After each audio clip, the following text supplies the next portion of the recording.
오세훈 서울시장이 연일 정부의 정책을 비판하며 목소리를 높이고 있습니다. 정부 정책을 탓하기에 앞서 지난 5년 서울시장으로 재임하며 내놓은 자신의 부동산 정책 성적표부터 돌아보시기 바랍니다.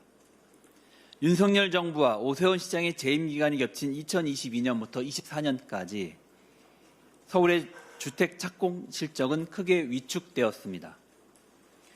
서울 아파트 착공 물량은 10년 평균 약 4만 가구에서 2023년 2만 7천 가구, 24년 2만 2천 가구 수준으로 떨어졌습니다. 전체 주택 착공 물량 역시 2021년과 비교해 2024년 약 65% 감소했습니다. 오 시장은 2021년 취임 당시 5년간 36만 호, 연평균 8만 호 공급 약속을 했습니다. 하지만 2022년부터 24년까지 실제 서울의 주택 착공은 약속에 턱없이 부족했습니다. 연간 약 4만 1,000호 수준입니다. 그런데 이제 와서 2031년까지 31만 원을 착공하겠다고 합니다. 오세훈 시장에게 묻습니다.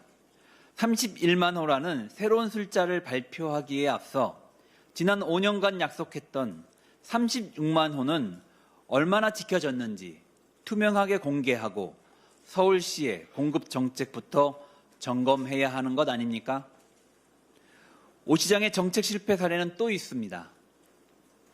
2025년 2월 토지거래 허가구역 해제한 직후 서울 집값이 급등하자 한 달여 만에 일부 지역을 다시 지정했습니다. 오 시장 스스로도 이를 자신의 부동산 정책 실책으로 인정한 바 있습니다. 자신의 정책 결정으로 시장에 혼란이 발생한 일은 외면한 채 모든 부동산 문제를 과거 정부 탓으로 돌리는 것은 책임 있는 자세가 아닙니다. 지난 6일 열린 서울시 부동산 토론회도 마찬가지입니다.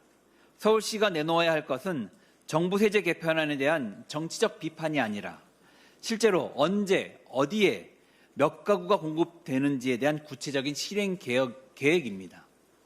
서울시장은 정치 공세로 말하는 자리가 아니라 행정력을 바탕으로 공급 실적으로 말하는 자리입니다. 오세훈 시장에게 촉구합니다. 31만 호라는 새로운 숫자를 말하기 전에 지난 5년 주택 공급 성적표부터 시민 앞에 투명하게 공개하십시오. 오세훈 시장은 서울시의 부족한 주택 공급 실정 앞에 겸손하셔야 합니다. 더불어민주당은 서울의 주택 공급을 앞당기고 전월세 시장을 안정화시키기 위한 실효성 있는 대책이라면 적극 협력하겠습니다. 민중기 특별검사팀이 오세훈 서울시장의 여론조사 비용 대납 사건과 관련해 항소이유서를 제출했습니다. 특검팀은 오세훈 시장이 과거 국회 정치개혁특별위원회 간사로서 공직선거법, 정치자금법, 정당법 등 이른바 정치개혁 3법을 주도했던 이력을 지적했습니다. 당시 오 시장이 주도한 개혁의 핵심은 무엇이었습니까?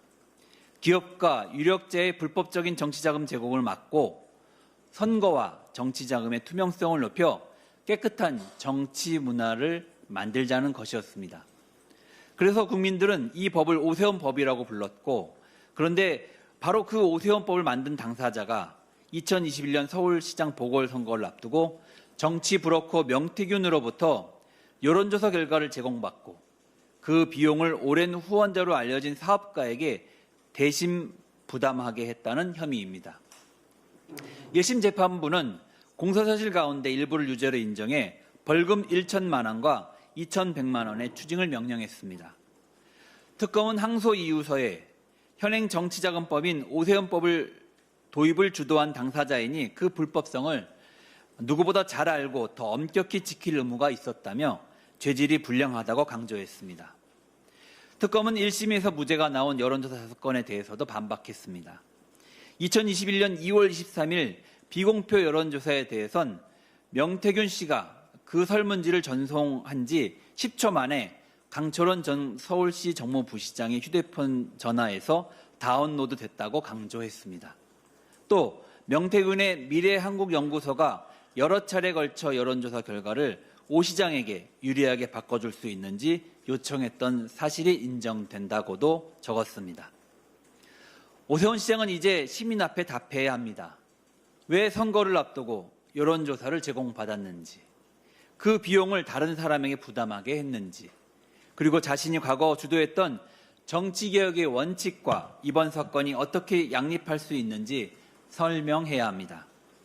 이제 항소심 재판부의 신속하고 공정한 재판을 지켜보겠습니다.